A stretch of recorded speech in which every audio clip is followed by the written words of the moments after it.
Fermented World Homebrew channel, video 2 of the day, or evening. It is now evening here. Approximately 10 to 9. The sun's going down, it's actually quite bright at the moment. We don't want that interfering with our mead. This is the juniper and vanilla. It is crystal clear. Cleared out really, really well. First shot at it, didn't get much flavour in the first fermentation. So we put in extra in the second fermentation of the juniper berries and more vanilla. As we didn't really have a great deal of anything to speak of. There might have been a hint of vanilla.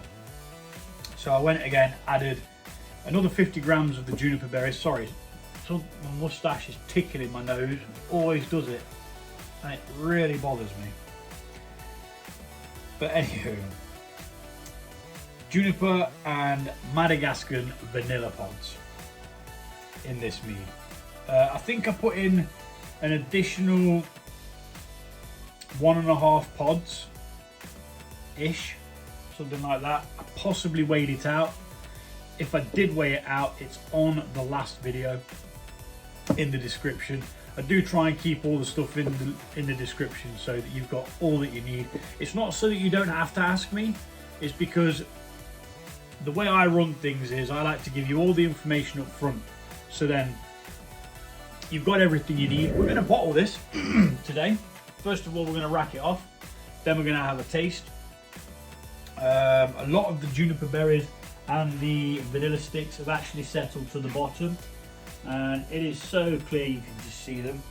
There's a couple up at the top still, but need bother. So I did have one subscriber mention that I should have possibly steeped them in vodka to get the berry flavour out, because we didn't get it last time, and I think I was supposed to crush them, but I didn't know this until they were already in. It may very well be one that we revisit and just see what we've got going on.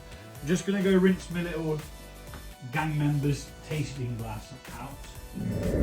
It had the previous brew in there, which has just been bottled, which is the strawberry and banana. This has finished its secondary, and hopefully we've got some juniper berry flavour and some vanilla. Hopefully.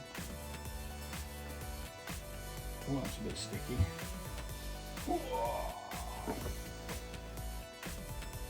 Now a lot of these have been through the mill with the weather.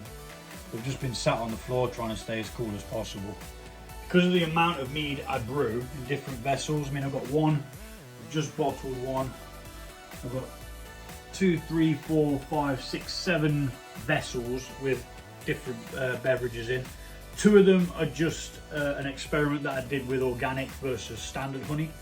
I've got an metheglin, I've got a hydromel, and I've got one that's I believe was fermented with orange juice. Just get an idea and I'm like, yeah, let's do it. There's no real rhyme or reason or plan. I just lob everything into a bucket and let's see what we get. Sometimes you get an okay mead, sometimes you get an absolute stonker. So let's start this going. Using gravity to pull it through, and we will also speed this bit up because it's a bit, you know, a bit samey, a bit, I've seen it all before.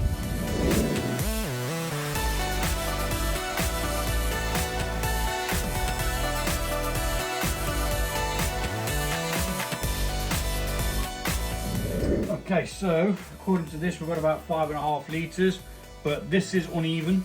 So it is going to be slightly off whatever it says that is, and we do have something in there that's causing the volume to rise slightly. So let's take a little taste. I just had a smell and it didn't smell all that much of anything. Possibly the vanilla, because we added a considerable amount more vanilla.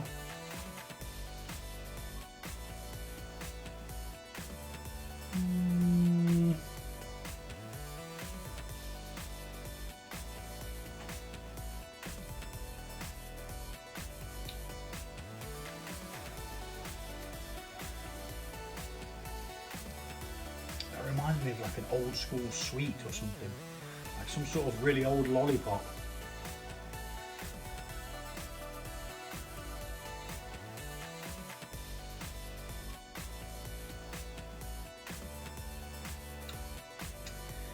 It's actually nice.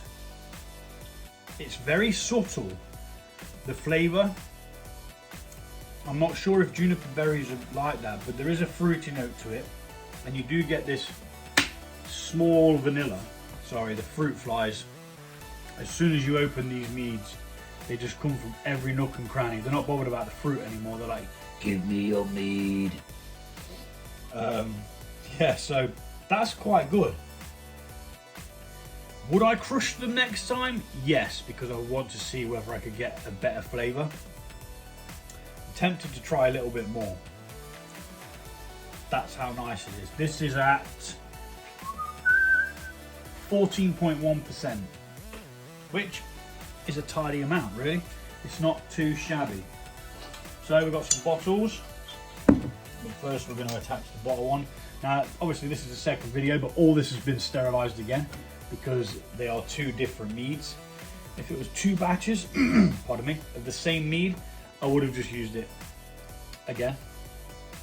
Keep forgetting to cut the end off this. It's starting to split, which causes me a bit of a problem every now and again when it pops off and mead goes everywhere. So I'm just going to quickly prime this with a bit of liquid, because a bottle one's a bit difficult to use with one pair of hands. So we prime it like that, and then we've already got some liquid in. Then we just bring our bottle up and gravity will pull the rest through. I think you get the junipers on the nose as well. I can't really pick out the vanilla, but I think it's kind of like they're so married together, they're one flavour. I know that sounds weird, but some of you might understand what I'm trying to say. But yeah, I'm actually okay with this. I was a bit dumbfounded when we'd finished the first fermentation and I couldn't particularly pick out any flavour of anything in there during its fermented, but I don't think I put enough vanilla in to start with, and possibly should have crushed them. I probably should have chopped the vanilla pods up a bit as well. Maybe. But we'll get this bottled. The other one's already gone into the store, and we'll get it labelled up. And in a month's time, we'll crack a bottle. See what's going. I don't really notice a great deal of difference between meads maturing and stuff. Now, maybe it's just my palate. Now, I wouldn't say that I've got a Neanderthal palate. I'd say I've got a quite sophisticated palate, especially when it comes to picking notes out in beer and stuff, and you're noticing hops and yada yada yada. But sometimes I don't notice any difference for a mead that I've opened, or say that sip that I've just had there, and then I come to open this in a month. Is there going to be that much difference? Is there going to be much difference in 2 months? No, it's just been sat there without being bloody drank. Could have drank it. If it tastes good, get it down, yeah. Anywho, let's blabber and let's speed this up.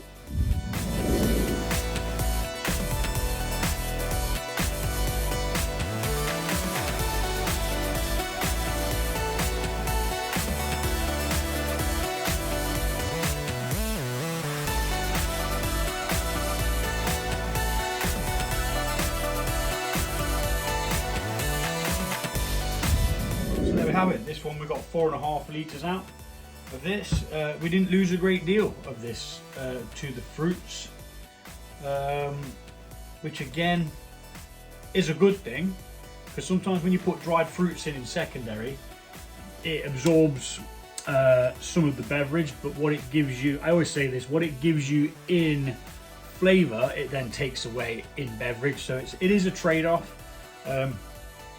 The only real way around it is to put fresh fruit in secondary, which is sort of what I did with the banana and strawberry. These flies are doing my flipping wig in, man. But yeah, we'll get this labelled up. Do come and see me in a live on Saturday. It will probably be around 9 o'clock PM UK time. Now I think you guys in the States are probably 5 hours behind us. I think. I'm not sure 100%, but yeah, look out for it. I'll be going live. We're going to be opening the Piment, pardon me, which is a mead that uses fermented grape juice. Now, if you're not a fan of wine, I am with you. I don't like wine either. I like mead because it's honey, it's sweet, it's nice. Wine for me, the dryness of it, I just can't deal with it. So when you do it with a fermented grape juice in there as well, it's actually kick ass.